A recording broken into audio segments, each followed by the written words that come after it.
Muito boa noite, minha amiga, meu amigo. Tô olhando ali pro relógio, 11 horas e 1 minuto na Grande São Paulo, principalmente aqui no nosso querido Grande ABC Paulista. Estamos com mais uma edição do nosso Eco Debates. Você sabe que nós temos um encontro marcado toda quinta-feira, a partir das 11 da noite, aqui no Eco Debates. E a gente, é claro, agradece o carinho da sua audiência, meu amigo, minha amiga. Se você preferir, 23 horas, agora pulou o digital, 23 horas e 2 minutos. É o último programa do dia da casa. A gente começa desejando para você boa noite. No final do programa, é claro, nós desejamos a você o bom dia, porque é o último programa aqui do dia na nossa querida Eco TV, canal 9, NET Digital e 96 também da NET Analógica. www.redeecotv.com.br é o nosso endereço na internet, na web. Muito bem, olha, hoje de volta com um tema super polêmico. É um tema que a mídia falou bastante antes das manifestações. Aí, quando vieram as manifestações populares, a mídia deixou de dar um certo espaço. Mas agora, com o arrefecimento das manifestações, volta à tona a questão do índio. O drama do índio no Brasil. Esse é o nosso tema de hoje. A partir de agora, eu quero que você ligue e participe. A gente vai falar da situação do índio. Eu tenho aqui comigo já o Ariel de Castro Alves. Seja muito bem-vindo, Ariel. Ele é advogado e membro do Movimento Nacional dos Direitos Humanos. Para debater também, aqui do meu lado, o pajé, não é cacique, hein? O meu amigo, o Fábio Beza, disse que era cacique. Não é cacique não, Beza. É pajé. E ele vai explicar a diferença, né, pajé? Qual que é a diferença de pajé para cacique? Daqui a pouquinho. Mas não vale fazer a dança da chuva, hein? Porque senão a gente vai sair daqui molhado, ensopado, até o final do programa. Mas olha, o nosso pajé Laguna é da etnia dos caribocas. Segundo Câmara Cascudo, um dos maiores especialistas em matéria de índio nesse país, cariboca é o mesmo caboclo. Aliás, lá no Ceará se fala caboclo, né? E o Câmara Cascudo disse que não era caboclo, não. Mas ele vai explicar também, o nosso pajé Laguna, se o Câmara Cascudo tinha ou não tinha razão.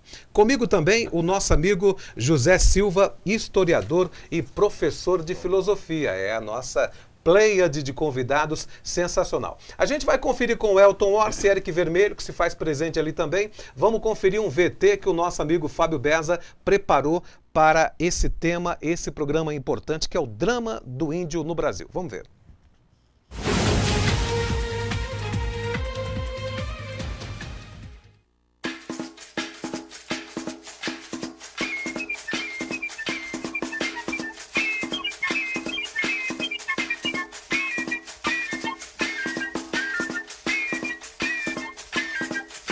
Yanomami, sou Tupi, Guarani, sou Carajá. Sou Pancaruru, Carijó, Tupinagé, Potiguar, Tucaeté, Funiô, Tupinambá. Sou Pancaruru, Carijó, Tupinagé, Potiguar, Tucaeté, Funiô, Tupinambá. Depois que os mares dividiram os continentes, quis ver terras diferentes, eu pensei vou procurar um mundo novo lá depois do horizonte, levo a rede balançante pra nos... Naquele Brasil antigo, estima-se que havia entre 1 milhão a 10 milhões de índios, espalhados aproximadamente em 1.400 tribos. Atualmente, segundo os dados do IBGE, calcula-se que eles são um pouco mais de 800 mil, distribuídos em 683 terras indígenas e algumas áreas urbanas. Como refletem os números e a estatística, o índio vive um drama no Brasil, no que diz respeito a assuntos como a demarcação de terras, o avanço do agronegócio, a atuação da FUNAI, além de questionamentos como qual a nova realidade indígena no Brasil. Como fazer para valer os direitos do índio como cidadão brasileiro. E vamos comentar agora no Eco Debates.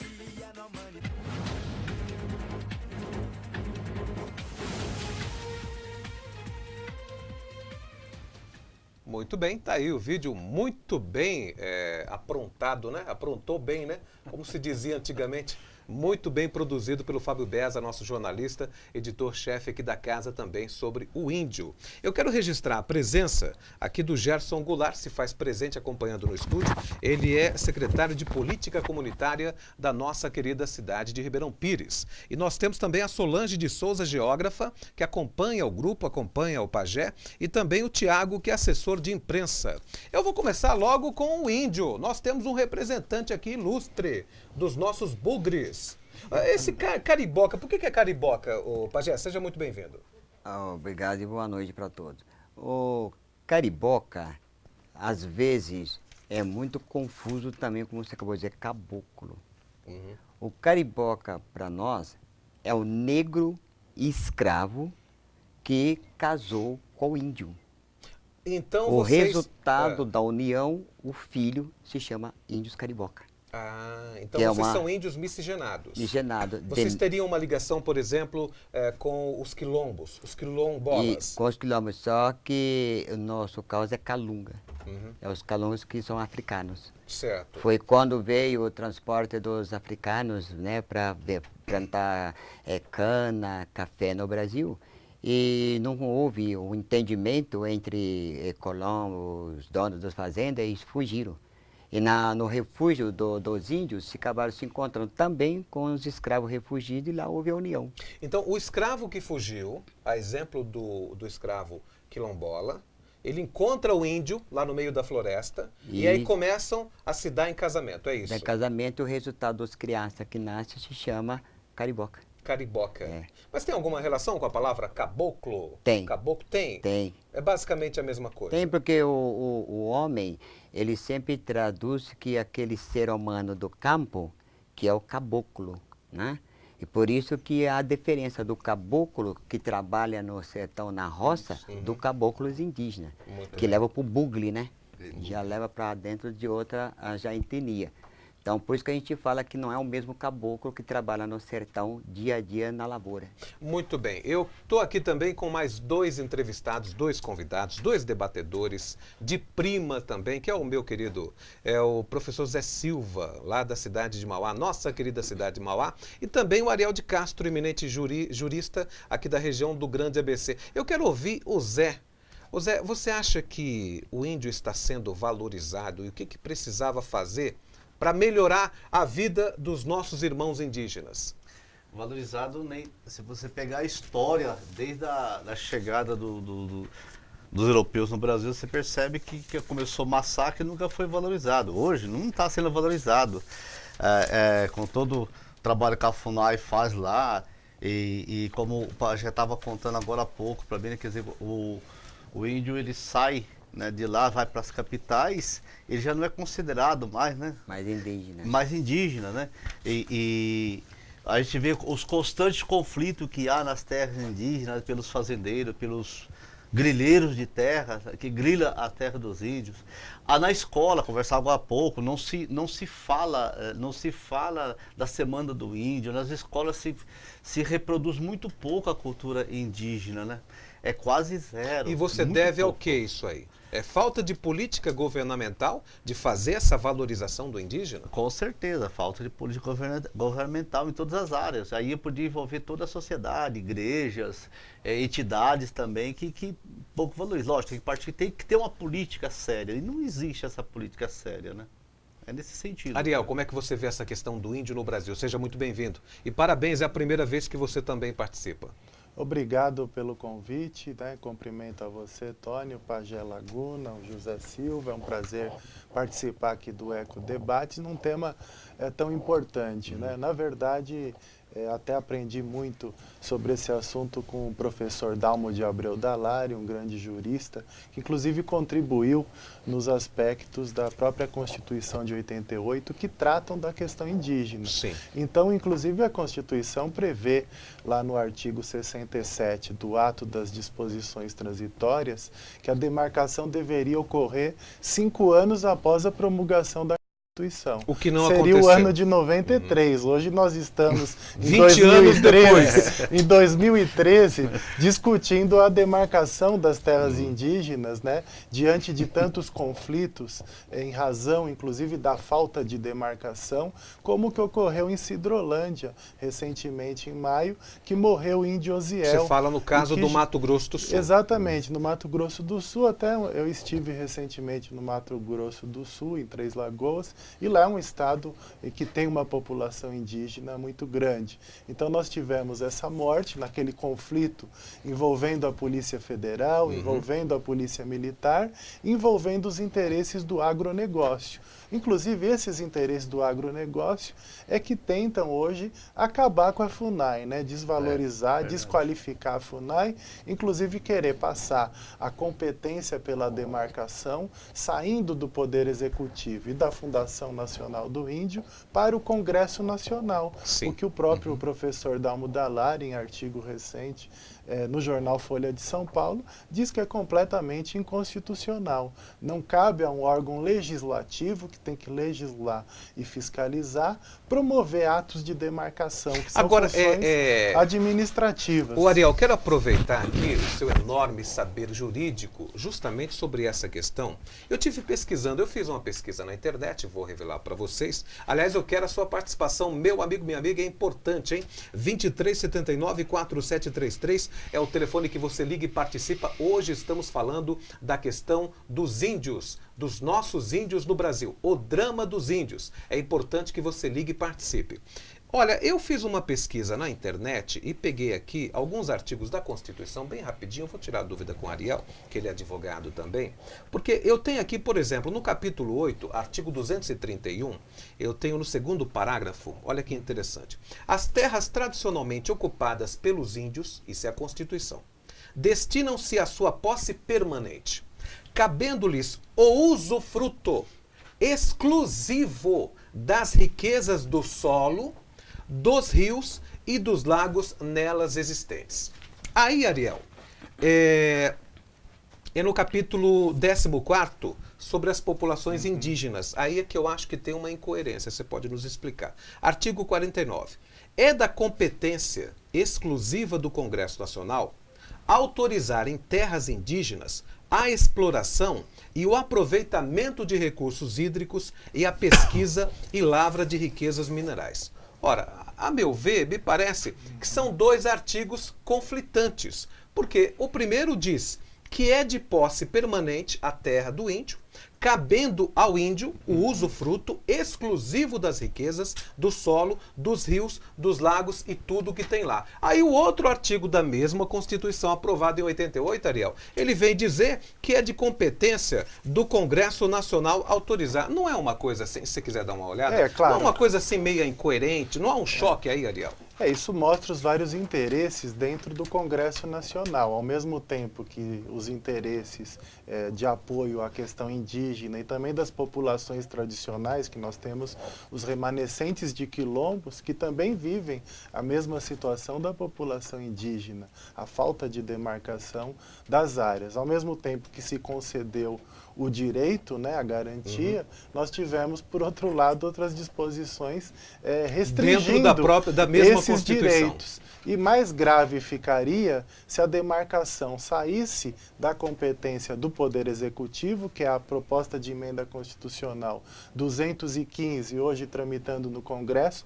Até recentemente teve uma ocupação dos índios no Congresso Nacional. Sim, é verdade. Para evitar a votação dessa PEC que ia ser aprovada naquele dia. Então, exatamente, tira a competência da FUNAI e passa para o Congresso. Então, daí o Congresso ficaria com essas duas atribuições. Ele tanto poderia ceder a exploração das terras indígenas de acordo com a aprovação de legislações específicas, como também estaria demarcando. Então, seria mais grave ainda. Contrariando e a ainda mais Constituição. sabendo que hoje o agronegócio, os interesses, o lobby do agronegócio no Congresso e a bancada também do agronegócio, né? Lembrar da senadora Cátia Abreu, que coordena uma enorme bancada favorável ao agronegócio, e recentemente ela tem contado, contado com o apoio da ministra Gleisi Hoffmann, que também tem Que é a secretária da atendido, Casa Civil. é a ministra da Casa Civil, que tem atendido também esses anseios do agronegócio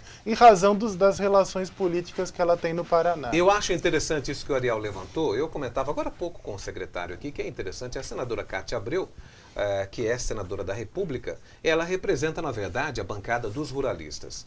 Agora, a minha pergunta é, a bancada dos ruralistas tem quase 100 integrantes hoje no Congresso Nacional. Será que esses nobres deputados e senadores foram eleitos apenas pelos familiares dos ruralistas? É uma coisa que fica aí a grande questão. Mas deixa eu chamar também ao debate aqui o nosso Laguna. Ô Laguna, o que você acha do trabalho da FUNAI? A sua tribo, me falava o Fábio Beza outro dia, me parece que há uma quizila entre vocês e a FUNAI. Tem. A FUNAI não reconhece vocês? Não. Por que não reconhece? Por nós serem urbanos. Porque a gente sempre discute sobre o assunto do FUNAI. E alguma pergunta que a gente pergunta, não vem resposta. A pergunta que a gente sempre faz para o FUNAI é essa. A FUNAI vai de avião, ela vai de vários meios de transporte e acaba descobrindo o índio lá no fundo da Amazônia, lá no fundo da Mata Atlântica e já coloca na televisão, coloca tudo, novos índios escolhidos que não tiveram contato com o branco. Sim. Dentro de 3, 4, 5, 10 anos no mínimo, este índio já está dentro das capitais. Bom, deixou de ser aquele índio, agora é índio urbano. E o índio urbano, ele não tem o direito dos benefícios que o índio aldeado tem. Porque eu não sei, que a gente estava até falando com o professor, perguntando por que o alemão ele vem aqui para o Brasil, ele não deixa de ser alemão. E por que o baiano vem para o São Paulo, ele é baiano, e o pernambucano se não muda? Por que o índio sai da aldeia muda? Não é mais índio. Você acha que a FUNAI, então, ela privilegia, ou seja, a prioridade dela não é os índios que estão nos grandes centros? A prioridade é apenas aqueles índios da Amazônia, do Tocantins, do Maranhão? Eu não acredito que seja o órgão FUNAI, e sim os funcionários que trabalham na FUNAI. Sim. Porque eu acho que a FUNAI, quando vai o funcionário trabalhar na FUNAI, eu acho que devia ser mais um pouco selecionado. Acharia que os funcionários da FUNAI teriam que ser estudados e educados para mexer com povos indígenas. Então você acha que eles não têm autoridade? Não, não tem. Não tem, tanto que eu tenho um processo criminalista em cima da antropologia da FUNAI. Porque a FUNAI não tinha nós de bandido. A FUNAI trata a gente como estornatário, como falsos. Mas eles afirmam isso? Com documentado. É um crime, documentado. Né, Ariel? Eu quero a opinião do Ariel. Documentado. Olha, a gente precisa... Isso, se você entrar na internet, né?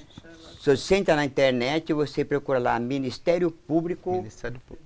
Laguna, né? Tá lá, Laguna, né? Aliás, essa moça que está do lado, muita gente em casa deve estar perguntando. A moça que está do lado, muito simpática, inclusive, está do lado do Pajé Laguna, é a sua esposa. Qual o nome dela?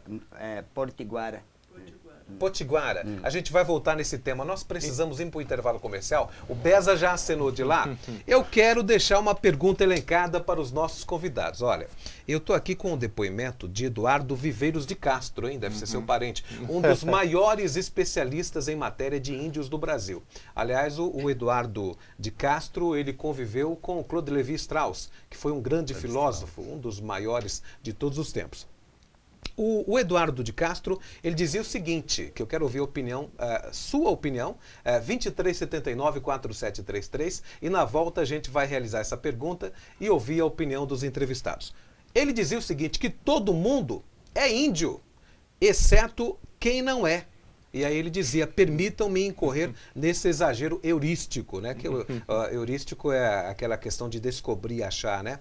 Aí ele continua, eu direi que no Brasil todo mundo é índio, exceto quem não é. Acho que o problema é provar. Depois do intervalo comercial, a gente faz a pergunta de novo. Daqui a pouquinho a gente volta.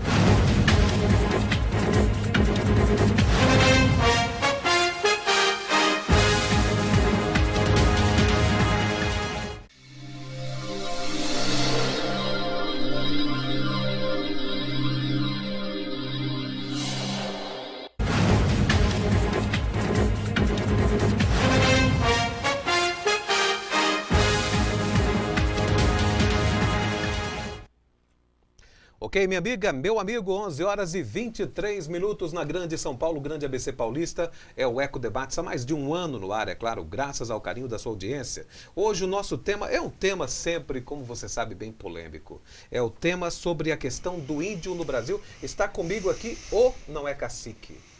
Qual que é a diferença de cacique para pajé? O cacique é o chefe, não é isso? É, mas eu sou cacique pajé Laguna. Ah, você é cacique e pajé? Sou cacique e pajé. Então você tem as duas patentes? As duas funções. Olha que interessante. Mas o pajé, pera lá, o Zé Silva me falou que pajé é feiticeiro, é verdade? Olha, eles Que é o feiticeiro da tem o tribo. feiticeiro, mas não é o curandeiro. Curandeiro. Ah, é o curandeiro. É o curandeiro. Ô, Zé Silva. É curandeiro. Ah, é curandeiro. É que tem Diferença dois de espécies de pajé. curandeiro. O pajé feiticeiro, que cuida da parte então, espiritual, pera lá. e o pajé Exatamente. curandeiro, Ele não, que o cuida da historiador não estava de todo errado. Não, Quer dizer que tá tem o certo. pajé curandeiro, Tem o curandeiro. e o pajé feiticeiro. espiritual, que seria o pajé, seria o pastor, o padre, o rabino. Muito bem. A sua sorte que o Laguna Tá não vendo, fará ó? um feitiço contra você. Não fará, né, Que Laguna? você errou feio aí agora, viu? Mas olha, gente, 2379-4733 é o telefone que você liga e participa. Olha, eu peguei essa semana aqui o depoimento, olha que interessante, do Johnny Depp, que você sabe quem é, um dos grandes artistas do mundo inteiro, falando sobre o seu papel de tonto no filme do Zorro. Como o nativo americano Johnny Depp disse o seguinte sobre os índios americanos, né? Este povo tem sido mal representado nos filmes, disse Johnny Depp. Entre aspas, desde que o cinema existe, os nativos americanos foram tratados muito mal por Hollywood e continuam sendo maltratados em todo canto, não é, Laguna? Verdade. Você estava falando aí agora há pouco que a FUNAI, então, pera lá, a FUNAI não reconhece vocês como indígenas e além de não reconhecer, que eu achei um absurdo, eu quero ouvir a opinião do Ariel e do Zé também, quer dizer que tratam vocês como estelionatários. Como estelionatário. Conta essa história. Eu, durante a minha jornada como pajé, muitos pajés passaram a um grau de religião evangélico. E o grau de evangelização dentro das aldeias não combina com a característica da cultura indígena. Certo. Não que temos nada contra o evangélico, mas é por causa da cultura, de mexer com planta, conserva, tratamento, etc, etc. É um choque cultural. Então, o que aconteceu? Muitos índios deixaram de ter o seu pajé e passaram a procurar outros pajés. E eu fui um dos pajés que trato ainda dos índios Pataxó, de vários índios Guarani, de Caigangue, dos índios Baré da Amazônia, tudo, eu ainda trato da saúde deles, né, confirmado com o médico e tudo. E com os Guarani. O que acontece? Eu peguei uma jornada muito grande dos povos dos Guarani, da Ilha do Cardoso, com a doença de tuberculose, vamos dizer para você entender mais, pneumonia, tudo. Sim. E eu não tinha mais como se escapar, porque a quantidade de indígena era muito grande, e quem cuidava da parte indígena era a FUNASA. Certo. Mas a FUNASA não aceitava a minha opinião sobre as doenças. Por que não que ela... considera vocês como índio? É isso? Não considerava doença, ela dizia que a doença não existia. Aí eu entrei em parafuso e fiquei um pouco nervoso e acabei xingando FUNASA, FUNAI e tudo, que eu não tinha mais como socorrer. E a aldeia era distante. Aí eu me socorri com aquela menina que estava aqui com a Solange. E contei a história para ela que os índios nossos estavam muito ruins, estavam morrendo, crianças. E ela pegou o que ela fez, ela falou, o que eu posso fazer? Ela pegou e entrou em contato com quem? Com a prefeitura de Mauá. Certo. E contou a história civilizando, e para a turma de Ribeirão Pires. Aí ninguém queria civilizar sobre essas doenças porque era outro município. Mas mesmo assim o prefeito de Mauá junto com a Solange pediu que queria ver de perto aquilo que o pajé estava falando. E pegaram o carro e foram para a aldeia. E quando chegaram lá confrontaram com aquilo que eu estou dizendo, o índio com tuberculose, o índio com pneumonia. Aí não teve outra solução do quê? De colocar todo aquele povo dentro de um carro e trazer. Que carro? Ambulância? Não tem. Então, o prefeito de Mauá esperizou ele mandar um ônibus buscar todos os índios para cá. Mas vamos tentar linkar a questão da FUNAI. Onde é que a FUNAI entra Então, vai nessa entrar. história? Quando esses índios chegaram aqui, viram que a gravidade era muito ruim, então começaram a esparramar para os hospitais, a própria Solange e a turma. O Hospital Nardino, para tudo. Quando caiu isso no ouvido da FUNAI, a FUNAI pode só cima de mim. Que eu não era índio, que eu estava criando um atrito, que isso era assinatário, aquela monte de coisa que vocês O pessoal conhecem. da FUNAI veio aqui no ABC? Porque Veio no nada, ABC tem, não veio tem não. representação da FUNAI? Não, Não. não. Na época não tinha, só Bauru. Só Certo. tinha Bauru e Brasília. Mas agora como é que tem você ficou Itanhaém. sabendo que a FUNAI tinha feito essa ofensa para vocês? Fiquei sabendo? Que chamou de É porque, estelionatário. porque eu precisava de um documento do auto-reconhecimento dos povos indígenas cariboca. Uhum. E esse documento estava demorando muito a sair. E tinha uma conferência de igualdade racial em Brasília e eu fui convidado como delegado para Sim, participar com a defesa Brasília. dos povos indígenas de urbanos. E aproveitei, cismei de ir até o FUNAI, porque é pertinho. Quando cheguei ao FUNAI, eu dirigi até o balcão e me disse o nome, pedi a documentação, não quiseram dar. Aí, como eu estava com outro grupo, eu acabei fazendo briga lá dentro do FUNAI, até que um advogado ele, né? Um advogado da própria FUNAI veio e conversou comigo. Aconteceu. Quando explicando a briga tudo, ele tomou as duas. Aí foi quando alguém lá falou assim, só que a história do pajé vai um pouco mais longe. Mas aí a gente me acionou com justiça toda, ele deu a cópia do processo que estava transitando em Brasília. Quando nós pegamos o processo, estava lá escrito aquela barbaridade. Peguei ali aquilo, mostrei para ela, mostrei para os outros, aí mostrei para o advogado e falou assim, isso é crime. Aí começamos a ver, para quem reclamar, eu falei assim, ó, a gente para pagar advogado não tem dinheiro. Aí eu cismei o quê? De procurar o Ministério Público Federal. Aí fui, procurei o ouvidor, contei a história para ele, eles pegou ler. Aí eu já vi algo errado, que o ouvidor que estava lá lendo o processo, ele não quis abrir o processo como a gente queria. Eu queria defama, calúnia, desmoralização. E ele colocou ele se omitiu. Não, ele colocou que ela agiu com pouca profissionalidade. Laguna, vamos ouvir aqui a opinião do jurista? Ariel, como é que você vê essa situação? Porque quando se chama de estelionatário, índio fajuto, charlatanismo, isso aí não são agressões graves, ainda que ele não fosse índio, mas ao ser humano, não cabe um processo, Ariel? Sim, certamente tem aí indícios de abuso de autoridade, né, minimamente, nessas práticas, né, além também da usurpação das funções e outras situações que podem estar envolvidas nesse tipo de procedimento. Agora, é claro que o que precisa aí se verificar vocês não foram, na prática, reconhecidos, então, como indígenas, né? Como uma população hoje indígena. Hoje a gente, com reunião com o presidente da República, na época o Lula, que a gente queria que tanto ele assinasse o documento da libertação, que a gente chamava assim, índios escravos. Então a gente queria que o presidente da República assinava, porque quando a gente pediu para o Fernando Henrique, ele recusou assinar a documentação. Mas quando o Lula foi presidente, ele assinou a 8169.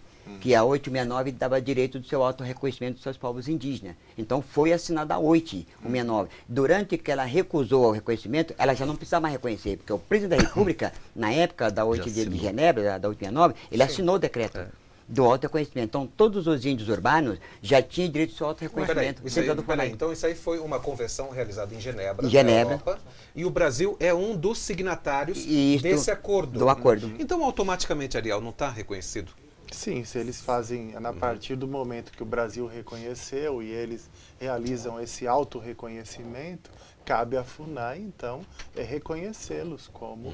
Até porque não teria porquê, nós não teríamos por que um grupo querer se fingir de índio, né? Sim, é verdade. É como se nós três aqui, de repente, se reuníssemos e vamos se fingir de índio. Até porque a vida de indígena não é fácil. Claro. São discriminações, né? São privações, são inúmeras dificuldades que acabam tendo sociais e econômicas. Então é inaceitável esse tipo de conduta. E se existe, né, a legislação, a Convenção Internacional da ONU, do autorreconhecimento, e vocês já estão organizados há um certo tempo, tem uma tradição, né, e estão mobilizados, reunidos, vocês se reconheceram, cabe à FUNAI se curvar a esse reconhecimento realizado por vocês, até porque tem outras comunidades urbanas, nós não podemos ter exclusão, né, da população indígena por viver no meio rural ou urbano, porque se levar isso em consideração, de mais de 800 mil indígenas no Brasil, nós temos mais de 500 mil que vivem no meio rural, mas outros mais de 300 mil no meio urbano. Claro. Dos 40 mil índios em São Paulo, 37 mil vivem no meio urbano. Um dos locais que eu conheci foi na favela do Royal Park, né, que eles, apesar de todas as dificuldades... Royal Park aqui na região do ABC. Dos Pancararus, né? Então eles, apesar de tantas dificuldades... É ali no Morumbi, Ah, Fica ali sim. no Morumbi, É. o Royal Park, próximo até de Paraisópolis, e lá eles têm uma comunidade pancararus Certo. e que foram devidamente reconhecidos pela FUNAI, Morando dentro pelo da governo cidade. de São Paulo.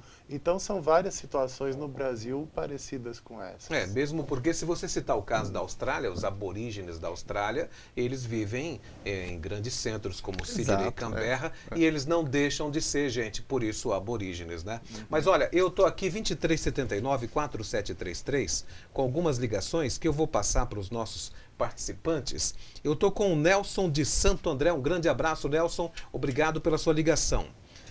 Ele fala sobre os direitos humanos.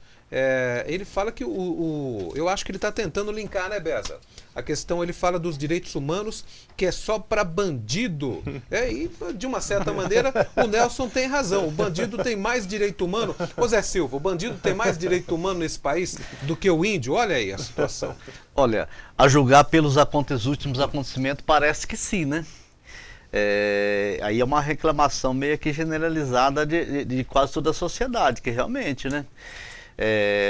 Passa-se a impressão que o bandido tem mais direito do que os índios, do que e certos pais de família também, quando acontece um sinistro aí, né? Ou uma desordem mesmo aí praticada contra a vida das pessoas, né? Então, isso é uma coisa também que tem que se rever. Agora, analisando ali a questão do Pajé, dessa funcionária da FUNAI, eu acho que ela mostrou um total desconhecimento da causa, porque já está aprovado o índio urbano. Então, eu acredito que o Pajé já mandou um processo em cima e isso aí tem que agilizar. 4 anos já, Pajé. Então, eu acho que hoje é um bom tempo e se o governo já assinou, já participaram de outras organizações já assinaram. Agora, de repente, você vai ter uma conversa lá e essa funcionária vem falar desse jeito, ou é discriminação ou é falta de conhecimento de fato da coisa. Até na época, o Ministério Público, a promotora, ela mandou uma intimação para a antropóloga, para a FUNAI, pedindo com que a FUNAI esclarecesse esse fato. Exatamente. E o debitador chamado Santilli, ele mandou uma carta para o Ministério Público dizer assim, Agora, que ele desconcordava com a antropóloga. Assim, com porque certeza. a FUNAI não teria condições de julgar quem é índio e quem não é índio, Lógico que sendo não. que a hoje menor E está lá. cabe ao Ministério Público Federal designar um perito Isso, especial, outros exato. antropólogos. Porque, Decidiu. Ela porque colocou. nessa área Ela mandou. humana, nós Muito não bem. podemos ficar só com parecer, nós precisamos de E eu outros até entendimentos. aconselho o Pajé a entrar em entendimento com o Ariel, que ele com certeza vai passar todo tipo de orientação necessária para que vocês possam dar sequência a esse processo de justiça, de reconhecimento da etnia de vocês. Mas me parece, graças ao bom Deus, que nem tudo está perdido. Vocês são de Ribeirão Pires, Somos de que é a Ribeirão nossa Pires. cidade vizinha, cidade Isso. irmã aqui. E me parece que lá, em Ribeirão Pires, pelo menos vocês encontram a guarida e o apoio dos órgãos governamentais. Explica isso, Laguna. Durante alguns prefeitos que houve lá, alguns governantes, a gente tentamos alguma vez, não teve muito sucesso, por motivo de parâmetro da FUNAI.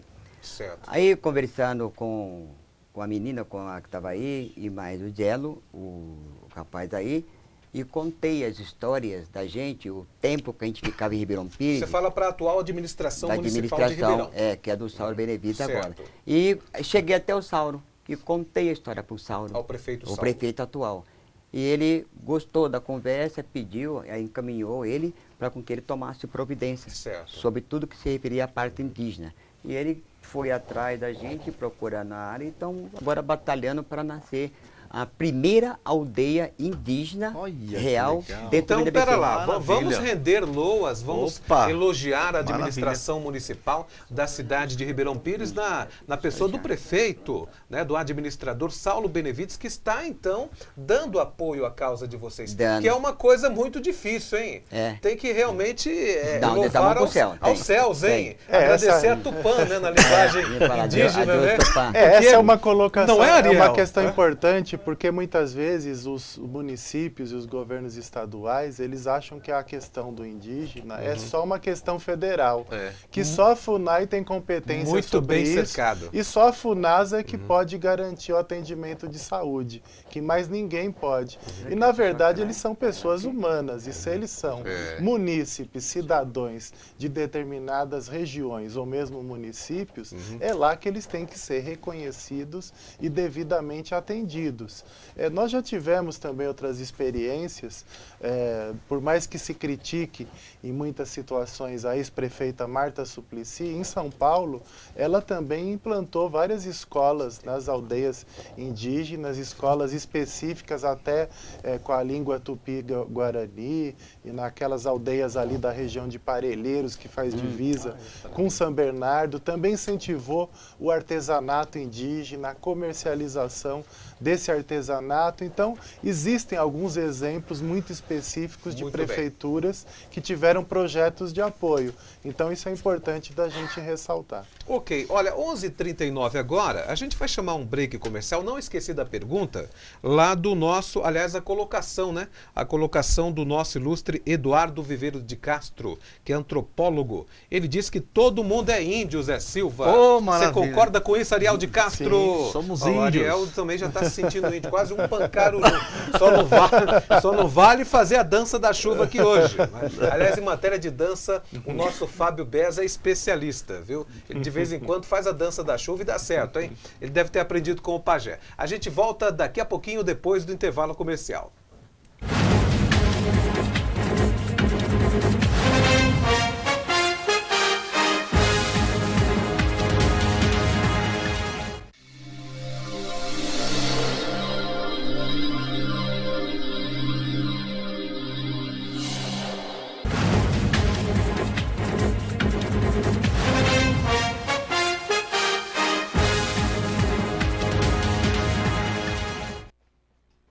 Muito bem, 11h43, Eco Debates, hoje o drama do índio.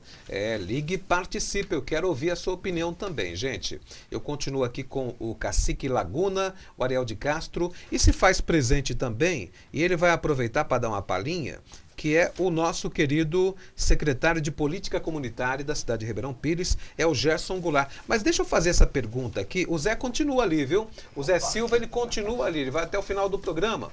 Eu fiz uma pergunta e o pessoal está cobrando, essa afirmação do Eduardo Viveiro de Castro. O Ariel, aliás, deve ser parente seu, né, que também é de Castro. O Eduardo Viveiros, que é uma das maiores autoridades em matéria de índio no Brasil, ele diz que todo mundo é índio, exceto quem não é, né? E aí ele diz assim, é assim que eu coloco a questão, o problema é quem não é índio, mas o problema é você identificar quem é e quem não é índio. Você acha que todo mundo é índio no Brasil mesmo? Como dizia o Darcy Ribeiro? Na verdade, os proprietários efetivos de todas as terras brasileiras são os índios. Originalmente? Originalmente são eles. Então, nós aqui somos intrusos, né? Nós, homens brancos, nós somos os intrusos. Eu provavelmente também descenda de índio, que meu avô era baiano e também tinha acho que a grande maioria de nós, né? A miscigenação. Então todos nós, se formos ver nossas árvores genealógicas, nós vamos descobrir tem um pouquinho de índio. Também algo também vindo dos indígenas, vindo também dos afrodescendentes. Então, no Brasil, ou você descende dos indígenas ou dos afrodescendentes. Ou dos dois ao mesmo tempo. Ou dos dois ao mesmo tempo. Que é o seu caso, né, Laguna? Os carimbocas, então, eles são descendentes dos quilombolas, né? No caso, você citou um outro nome, como é que é? É o... Calunga. Calunga. Dos Calunga com os indígenas. Com os indígenas. Mas você acha que todo mundo, então, é índio? Na minha concepção, é. Eu vou dizer por que é. Porque, assim, se você for analisar, a gente tem um comparecer assim. Se você plantar um pé de abacaxi, o que você vai colher? Um abacaxi. Mas daqui 40, 50 anos, se você plantar uma muda que pé de abacaxi, ele vai continuar nascendo abacaxi. Então não tem como você plantar um abacaxi e você colher cebola. Então não tem como, se a sua bisavó era índia, a tua avó é índia. Se a tua avó é índia, tua mãe é índia. Se a tua mãe é índia, você é índio. A diferença, de geração para geração. A diferença dessa miscigenação é que muitos estão dentro da cultura do branco. Vai perdendo. Que não é o seu caso, você está caso. dentro da cultura. É quase um estado de espírito a questão do índio, hein? Tem muito a ver isso aí, né? De você assumir o lado da natureza, de cuidar das coisas da É natureza. porque a gente, é que, por exemplo, eu no caso, eu já nasci no mato. Nasci e fui criado, nasci em Itaquera, em 1953, na aldeia dos Pé da Que é Grande. nome de índio também, Itaquera. Nasci lá em Itaquera. Minha mãe nasceu em Ribeirão Preto, outra em São Simão, dos Caiapós, junto com os Calunga. Então essa gestão veio de lá. Vamos dar um espaço aqui? Sim, Uma Ariel. outra questão que foi colocada, né, a questão dos direitos humanos, que são mais para criminosos que para índios, então como afeta exatamente a área que eu atuo, na verdade a Constituição ela trata dos direitos dos indígenas, mas também trata do direito daquele que cometeu um crime e deve sofrer um processo legal com ampla defesa. Depois, se for o caso, vai para uma prisão, tem que ter o atendimento também adequado, o que não ocorre. Na verdade, ambos são, as violações ocorrem tanto com relação aos direitos dos índios, quanto com relação aos direitos de quem cometeu o crime, ou do trabalhador que não cometeu É uma marginalização crime. geral. Então, né? as violações de direitos humanos são gerais. Agora, é importante enfatizar que várias situações as entidades de direitos humanos atuaram. Recentemente, o Brasil foi obrigado a paralisar as obras de Belo Monte, fruto de denúncias internacionais, por parte, inclusive, de uma organização... Belo Monte, em tempo que a usina hidrelétrica que está sendo construída lá em na região Rondônia, Belo Monte Belo Monte não é Pará? É Rondônia. É Rondônia? Mas faz algumas divisas com o Pará. Sim. Da região do Pará também. Mas lá nós tivemos a paralisação, são terras indígenas que foram e que também aumentou a criminalidade, gerou enormes problemas, exploração sexual de crianças indígenas. Aliás, a gente, se der tempo, a gente vai falar sobre isso aí. Isso gerou um incidente diplomático, né, com essa decisão da Organização dos Estados Americanos de paralisação. Inclusive foram entidades de direitos humanos que entraram com essa denúncia internacional, inclusive uma das entidades que eu sou fundador, que é a Justiça Global. Teve o caso do índio Galdino em 97, em Brasília, que foi assassinado, que foi queimado por jovens de classe média alta, filhos de altas autoridades do judiciário, e que houve uma pressão grande das entidades de direitos humanos. Nós temos o Conselho Indigenista Missionário, que é uma grande entidade de direitos humanos vinculada à CNBB, que tem denunciado o aumento dos homicídios indígenas. Atualmente são 56 mortes por ano de índios, né? Então esse caso do Osiel no Mato Grosso do Sul, ele não foi uma exceção. Não é isolado.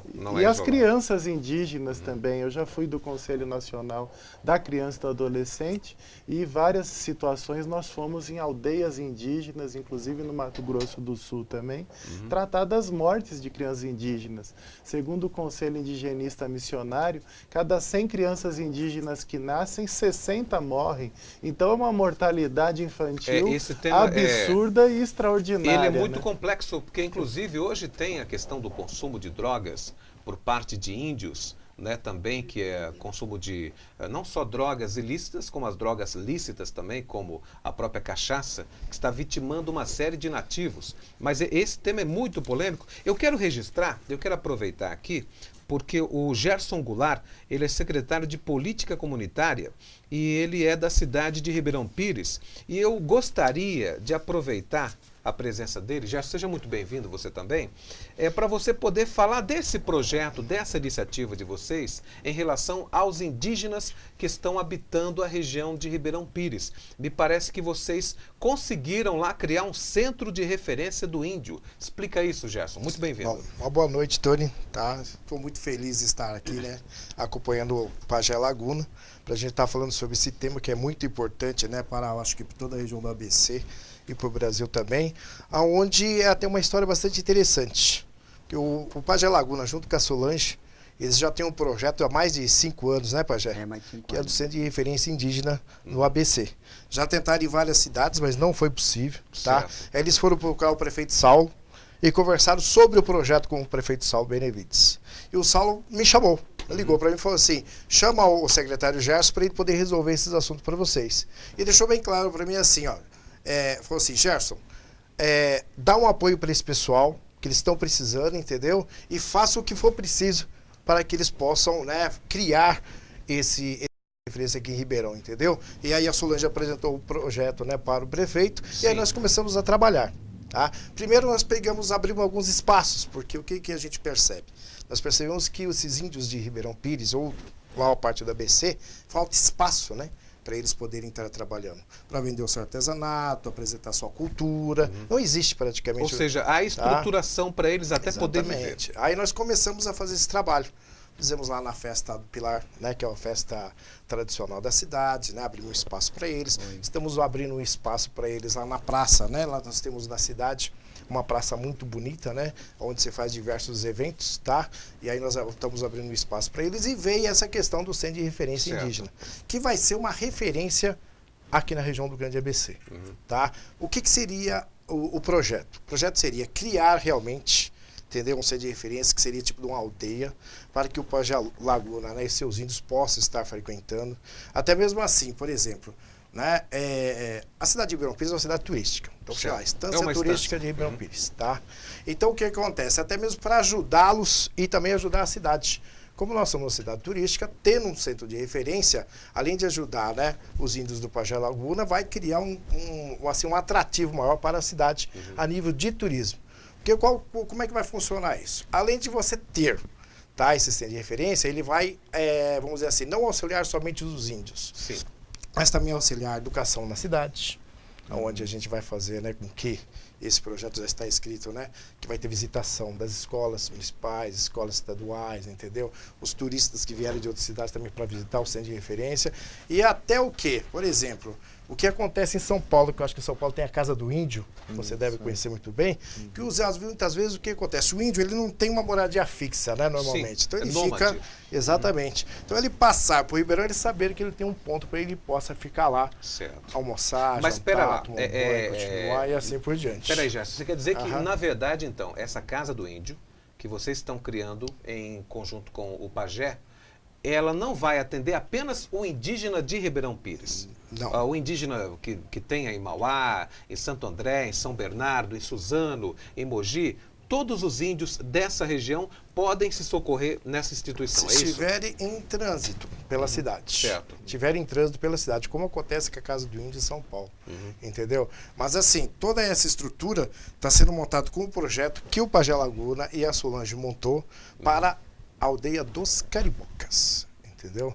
Porque foi com esse intuito, né, que o prefeito Saulo deu espaço, pediu para a gente na secretaria, né, estar escolhendo um espaço, que nós estamos fazendo um estudo, né, levantando áreas, né, da prefeitura, onde ele possa estar instalando esse centro de referência. Ao que você atribui, você que é um homem público, é claro que nós estamos aqui elogiando, reconhecendo esse esforço do prefeito de Ribeirão Pires, Saulo Benevides, que é um esforço inédito, como o Ariel confirmou aqui. Existem outras iniciativas, mas não na região do Grande ABC. O que você atribui essa falta, esse desinteresse pela questão do índio? O índio não vota, é isso? O político não se interessa? É o que muitos acham. Então vamos ouvir aí o Gerson. É por aí, Gerson. O que eu penso é o seguinte, tá? O que eu vejo hoje é que existe um descrédito muito grande em cima do índio, tá? Praticamente, né, no país inteiro, tá? E esse descrédito faz com que, entendeu, os próprios governantes, né, não põem assim uma certa responsabilidade em cima da questão indígena.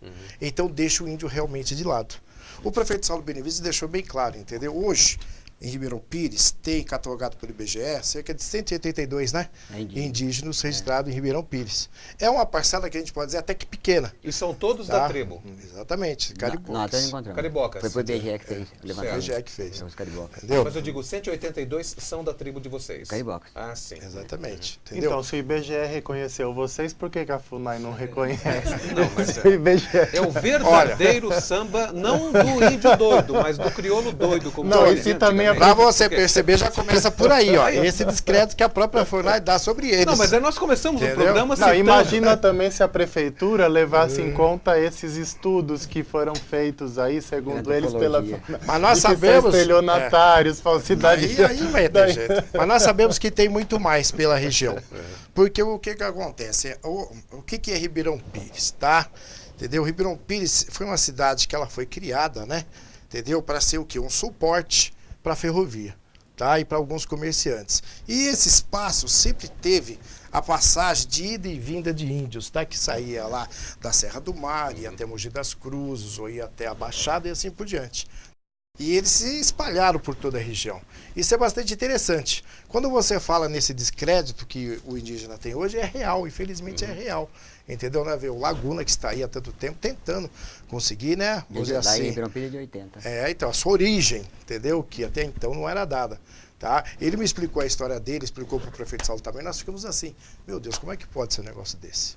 Aí o prefeito Saulo deixou bem claro, vamos ajudá-los no que for preciso. Isso aí até, inclusive, é importante para a divulgação da cultura da cidade. Claro, né? A gente exatamente, vê aquelas crianças guaranis que elas se apresentam hoje no mundo inteiro. Elas são ali da região de Parelheiros, outras são ali do Jaraguá. Ubatuba também, Ubatuba tem muito Guarani lá. Então elas se apresentam em várias regiões do Brasil, fora do país. Então tem Muito CDs, tem vídeos com elas, então é importante. Infelizmente nós não temos mais tempo, né, Fábio Beza? Um tema tão polêmico, tão interessante. Que pena, a gente vai ter que encerrar o programa. Eu estou ali com o Zé Silva, que acabou cedendo lugar para o nosso querido Gerson. Obrigado, Zé, pela sua compreensão. Obrigado, Zé. O Zé já é da casa também, né? Ô Zé, fala o seu e-mail aí para o pessoal se comunicar com você. J de Souza 22@hotmail.com. Mas você é um cara moderno, tá no Facebook também. Qual é o seu Facebook? José Silva lá. Zé Silva Facebook. Muito bem. Ariel, obrigado pela sua presença. Os seus contatos aí para o pessoal poder se comunicar contigo. Meu contato tem no Facebook também, né? Ariel de Castro Alves, o e-mail é ariel.alves@uol.com.br, o telefone do meu escritório é 3106-9737. E obrigado aí pelo que convite, agradecemos. né? Cumprimentar você, Tony, o Pajé, também a sua companheira, cumprimentar o Gerson e parabenizar pela iniciativa da Prefeitura de Ribeirão Pires e o professor José Silva. Muito bem, E uma também brilhante... o seu produtor, Fábio Beza. É, o Fábio Beza. O Fábio Beza é quase índio também, viu? É de ascendência Pancaruru, lá de Pernambuco, né? Não precisa nem de cocar, né? É verdade, não, imagina, de maneira alguma. Mas ele carrega um arco de vez em quando, viu? Pajé, muito obrigado pela sua participação, pela sua presença. Índio tem Facebook também, Pajé? Tem. Tem? Com ela, só que é com ela. Incrível, incrível. Qual Eu o quero nome da esposa aproveitar, mesmo? antes dela dar, Potiguara. Qual que é o Facebook do Pajé? Pajé Laguna. Pajé Laguna no Facebook. como é que é? Fala. Cacique Pajé Laguna. Cacique Pajé Laguna. Pronto. E tem um e-mail cariboca@uol.com.br. Me adiciona lá, viu, Pajé? Pior que mexe ela, não mexe com isso. Pajé, faz o seu comentário final para a gente poder encerrar. Primeiro de tudo, a gente fica um pouco meio espantoso. Porque até ontem a gente não era enxergado, hoje o mundo está enxergando a gente. O doutor estava falando aí, eu estava prestando atenção, que a palavra dele eu escutei faz com 3 dias. Também com um advogado falando, que ele puxou na internet e viu. Ele veio me perguntar, mas Laguna, aquele processo seu é de você? Ele falou, nossa, que absurdo, eu vi na internet. Então, hoje, em Ribeirão Pires, em Mauá, enfim, eu tenho mais é que agradecer por esse povo que está reconhecendo. Porque ontem não era ninguém, hoje já são várias pessoas que estão reconhecendo bem. os povos indígenas. Não só os índios cariboca, mas os pancarurus, os pancararés, os Ok. carigangue. Então agradeço por todos vocês e um abraço. Que Muito bem. topamos, todo mundo. Gerson, passa os seus contatos aí, bem rapidinho. Bom, olha, meu e-mail, tá, é Gelão. Lá na cidade eu sou mais conhecido como Gelão, tá? Então meu e-mail é gelão66, tá, @hotmail.com, tá? Muito Então bem, entre em contato muito que a bem. gente conversa. Muito obrigado, gente. A gente volta na próxima quinta-feira. Vou deixar aqui um pensamento para você refletir. É o pensamento do cacique Seattle, norte-americano, lá do estado de Washington, né? O cacique Seattle, ele disse ao presidente dos Estados Unidos em 1855, presidente, o nosso Deus é o mesmo Deus que é o seu Deus também. Olha que interessante. Reflita sobre isso. Que importante, hein? Na próxima quinta-feira estamos de volta. Eco Debates, Eco TV. É melhor assistir. Um abraço, gente.